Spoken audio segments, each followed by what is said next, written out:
Way back to the beginning of human history, the people who ruled over us were all from a specific genetic lineage. And this is still true to a large part today. Not just today's monarchs, but also many leaders of nations, including American presidents, can trace their lineage back to this royal bloodline. But what is this bloodline? And why have humans been so obsessed with it?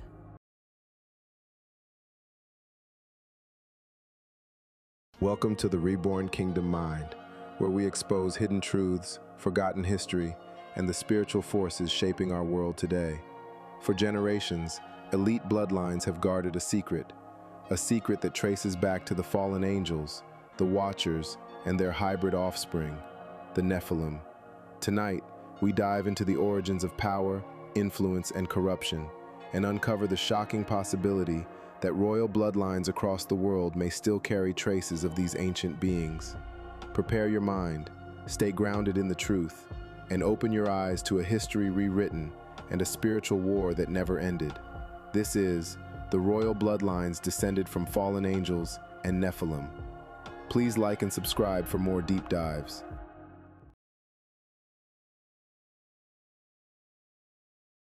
Alright, so throughout human history, there have been many groups that were obsessed with keeping their bloodline pure. And many of them still do this to this day to some degree. But in ancient times, and even up to just a few hundred years ago, it was taken very seriously. All the way back to the beginning of human history, the people who ruled over us were all from a specific genetic lineage. And this is still true to a large part today.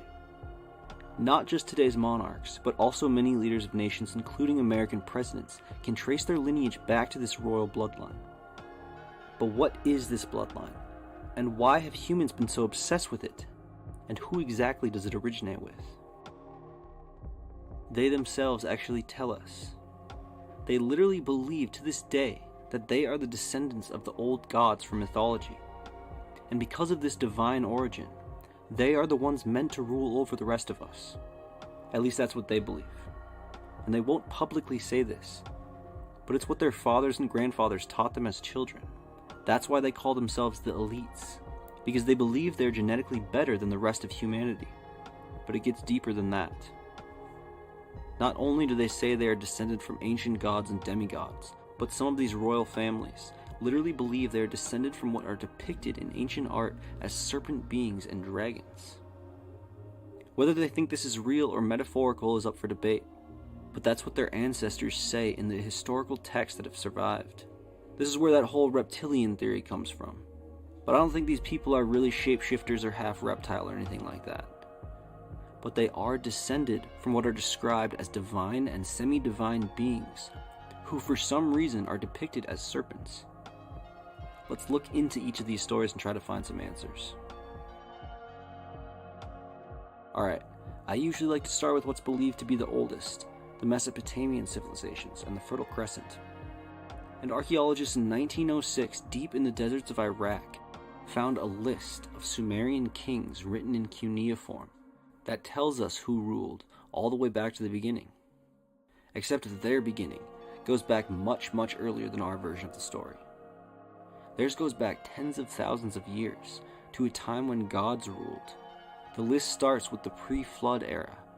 Before the flood of Utnapishtim, there were 8 kings who ruled over 5 cities, over a period of 241,000 years, each ruling for about 20 to 40,000 years, and descending from the gods themselves, even living alongside them in some of the myths. Later rulers that we know of, like Gilgamesh, were said to be descended from these people as well. In the Epic of Gilgamesh, it says he was 2/3 god and only 1/3 human. And there were a few rulers after him that claimed this as well, but then the power shifted hands and the divine bloodline was lost in Mesopotamia, and later kings never claimed to be descended from these gods like Gilgamesh did. They would just say their rule was divinely chosen, rather than in their blood. But other civilizations had this same story of divine descent, but they actually claimed to have preserved these genes from the gods. In Egypt, we find a similar story. They too have an ancient kings list, and theirs began with the gods themselves. The god Osiris and his son Horus were the first 2 pharaohs. and the later kings claimed descent from these gods as well. They claim that lineage survived all the way until the Roman times, with Cleopatra VII, who many don't realize was extremely inbred for this exact purpose, but after her, the record of that bloodline was lost as well. She had a son, but he was executed by Augustus Caesar when he was only 17, so it's believed that the line ended there. However, there are some stories of earlier Egyptian royal families departing from Egypt during other times of conflict. One story from the Irish and Scottish lore claims that an Egyptian queen escaped to Scotland after the invasion from the Sea People and began civilization there. There's not really a way to verify this, but many people, including the locals, believe this to this day. And there are some weird similarities between Gaelic and Egyptian civilization that people point out when talking about this theory. So maybe this is where the Scottish or Irish royal family came from, but more on that in a minute. We'll come back to Europe because the modern European royal families tie heavily into this. But for now, let's go east to India, where royals live not as leaders of nations, but of commerce, and don't run the country, but live as billionaires. Most of these families, as well as many who have historically been in the upper caste of Indian society, claim descent from semi-divine Vedic heroes, Rama and Krishna, both avatars of Vishnu. But there are some families and tribes who claim their ancestors weren't descended from these heroes, but they came from the Nagas, the serpent beings in Hindu mythology, a race of people said to be either part serpent in form or fully human, and associated heavily with serpent symbolism. And it's not only in India where we find this claim. In Southeast Asia, modern-day Thailand and Cambodia, they have the Devraja, or God Kings. They also claim descent from gods like Shiva and Vishnu. The modern royal family of Thailand actually claims direct descent from Rama. But others, the Khmer kings, notably the ones who created Angkor Wat, claim descent from the Nagas, and you can see all the serpent symbolism in their art and architecture. But they too were eventually dethroned and their lineage lost. Some say it still survives in the modern-day Cambodian royal family, but it also might have been completely lost hundreds of years ago.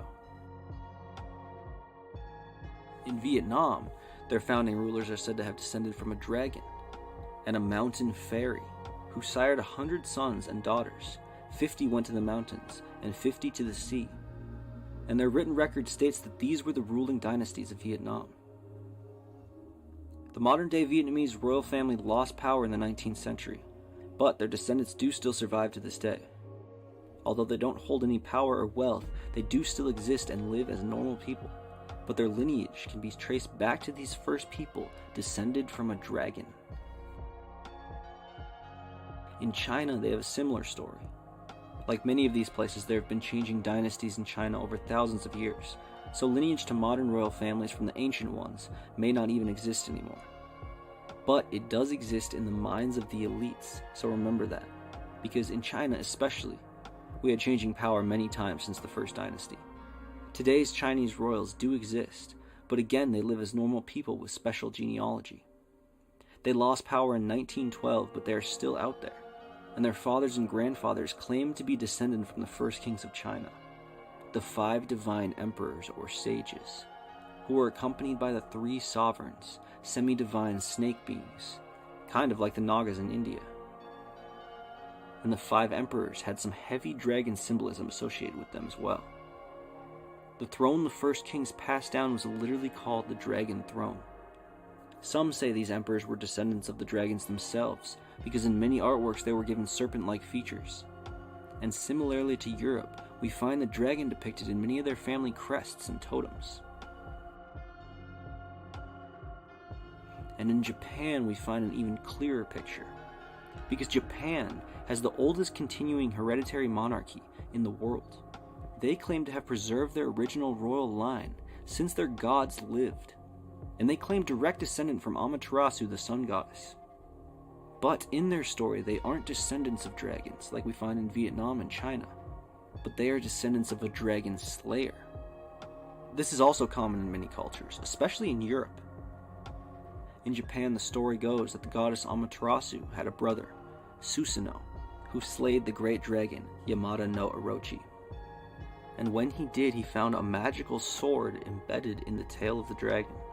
He and his sister Amaterasu took this sword along with the sacred mirror of truth and the jewel of benevolence, and gifted it to the grandson of the sun goddess, who was to travel from the heavenly realms to the earth to rule Japan.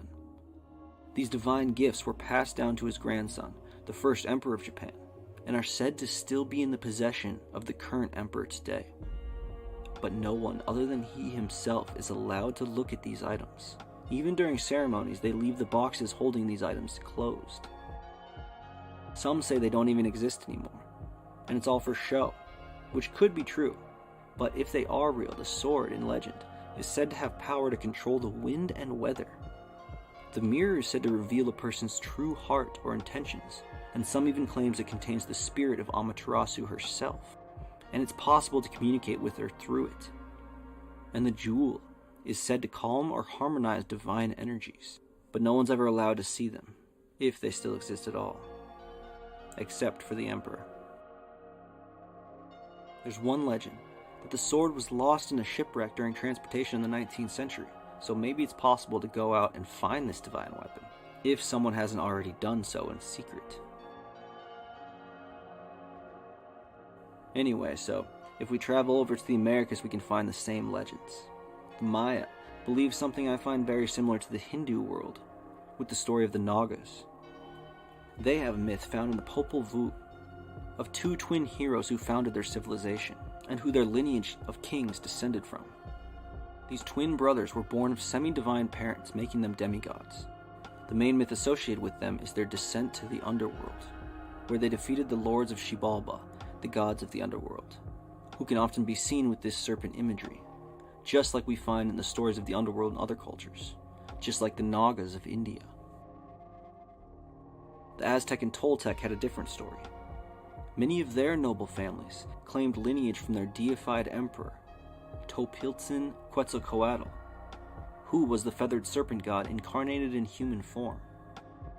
The story goes that Quetzalcoatl's mother was a virgin priestess who, in ritual, swallowed a jade bead, a symbol of life and sacred essence in Mesoamerican thought.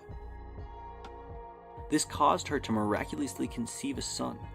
It's believed that the god Mixcoatl, the cloud serpent, seen as the Milky Way in the sky, was responsible for this miraculous conception, and thus he imbued the spirit of his son, the feathered serpent, into this human child of a virgin priestess. Weirdly similar to Christian traditions all the way over in ancient Mexico. But yeah, many noble families in the Toltec and Aztec culture would claim this serpent god in human form was their ancestor, thus keeping this lineage alive, and who knows what happened to it today. It's possible this lineage still exists among certain Mexican families, and of course some of these symbols we find in ancient Mexico we can also find in the family crest of European royals. So, the European royal families are pretty complex. Their lineages have basically all crossed through intermarrying, so they're all related to each other in some form or another, as well as many of the kings and heroes in medieval stories. So let's just focus on the most famous of them, the British royal family. That being said, the royal families do still exist in a handful of other European countries, the Netherlands, Norway, Denmark, Spain, and Belgium to name a few. Again, all of these families are related in some way or another. But in the line of King Charles in particular, it's been documented that he has some pretty interesting ancestors. First off, he descends from European heroes such as Charlemagne, William the Conqueror, El Cid, Robert the Bruce, and even King Arthur if the legends are based on a real person. But there's more. It's well documented and widely known that he's also a descendant of Vlad the Impaler, the inspiration for Bram Stoker's Dracula.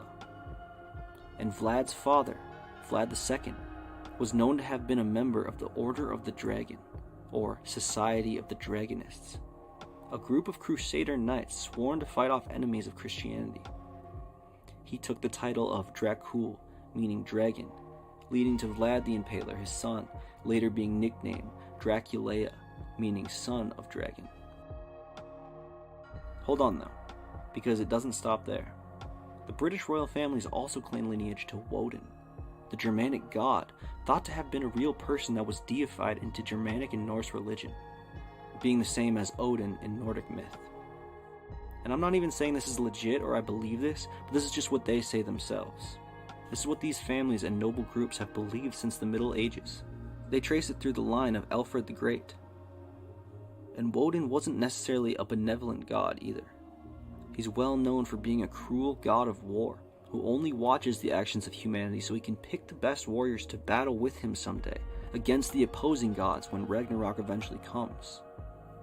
He's a war god in essence, but he's also tied into all sorts of mysticism and occult beliefs. That's who these royals say they're descended from. This claim is also held by the Norwegian royal families. It's most commonly held that Woden was based on some Indo-European conqueror.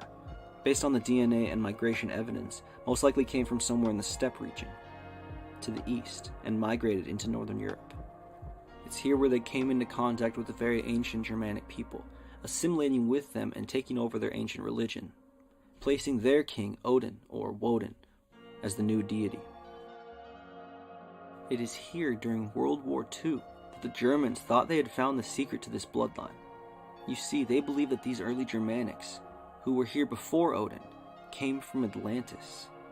They thought that Atlantis was the home of the sacred bloodline, what they called the Aryans.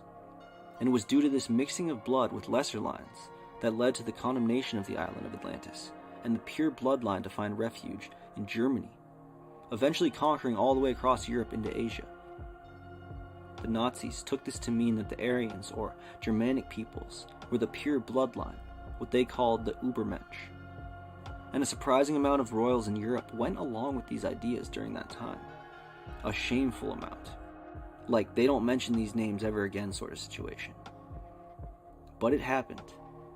Because they too thought they were part of this Übermensch, this sacred bloodline, the Atlanteans. The Atlanteans in the Greek myths were descended from the god Poseidon, so they literally believed they came from a god as well. British myth also tells us that the founder of Britain was the grandson of a demigod Aeneas of Troy, son of Aphrodite. His grandson's name was Brutus, and the legend goes that after the fall of Troy, he and a small group sailed to the British Isles, giving it its name, and founding its first settlement in London, naming it New Troy. This story comes to us from Geoffrey of Monmouth's 12th century History of the Kings of Britain. I'll link the full text below and add it to our book list if you want to check that out for yourself.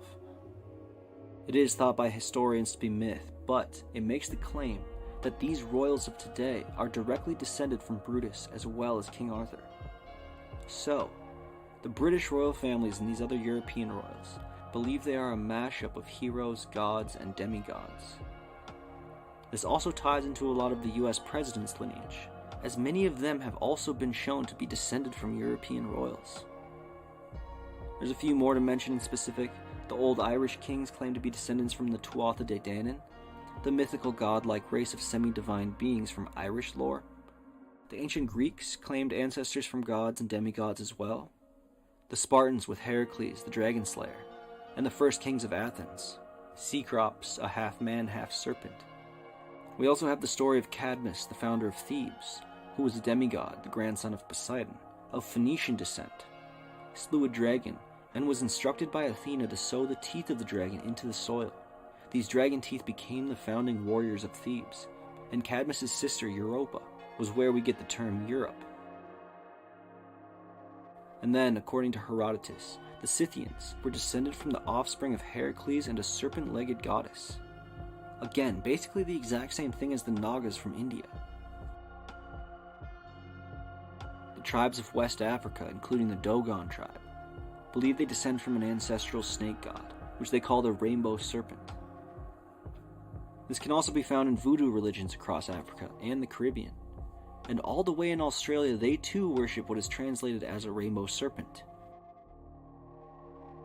And then even deep in the Amazon rainforest, we can find local religions that have been locked in isolations for thousands of years, who believe their original ancestor was an anaconda or boa snake.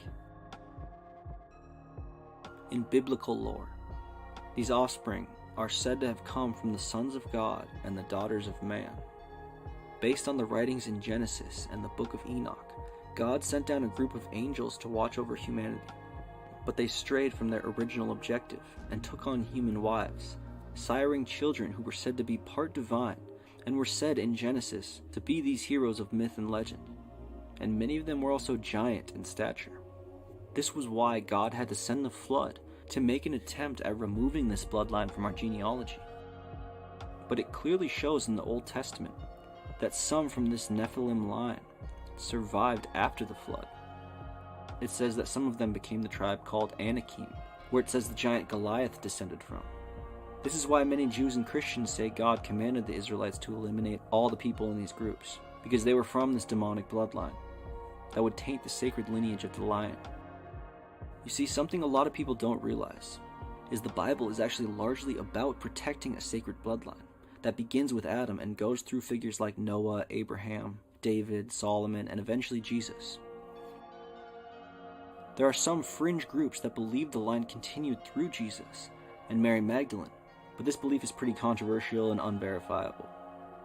But the line did branch off from Solomon and continue in the African nation of Ethiopia. The story goes that the Queen of Sheba, around 950 BC, visited King Solomon, and they sired a child together, Menelik I, who became the first emperor of Ethiopia, and his 225th successor, Haile Selassie, was the last king of Ethiopia until 1974, when they were overthrown. However, his children survived, and the line continues in exile to this day. There's another bloodline mentioned in biblical lore as well, the cursed line of the Antichrist. It's believed that he will come from a specific tribe, the tribe that was cursed for their immorality and idolatry, left out of the gathering of saints from all the tribes during the end times, the tribe of Dan. It's believed that the Antichrist himself will descend from this group. The tribe of Dan was one of the lost tribes, sent away in exile after the Assyrian invasion. Their symbol was the snake wrapped around the balance. During the height of the kingdom of Israel, they occupied the northernmost territory. And when they were exiled, it's believed they went north from there. But then they were completely lost to mainstream history. But I think we can easily track them based on the names of certain regions throughout Europe. You see, whenever the tribe of Dan would take over a city, they would rename it after Dan. And we can trace this name all the way up from the Middle East into Europe, and eventually settling somewhere in Northern Europe. Most likely Denmark, the Danes. They traveled up through the Black Sea, up the Danube River, Dnieper River, Don and Dniester River, founding cities like Donetsk, Ukraine, possibly even being responsible for the mythical Celtic stories of the Tuatha De Danann, eventually becoming the Anglo-Saxon groups that inhabited Northern Europe, the ancestors of all European royal families. The deeper we look into history, the clearer the spiritual battle becomes. Royal bloodlines, ancient powers, fallen angels, none of it is random. It all points back to the same truth, a world caught between two kingdoms. Stay watchful, stay grounded in Christ, and never stop seeking the truth behind the veil. Thank you for watching the Reborn Kingdom Mind. Please like and subscribe for more deep dives. God bless you.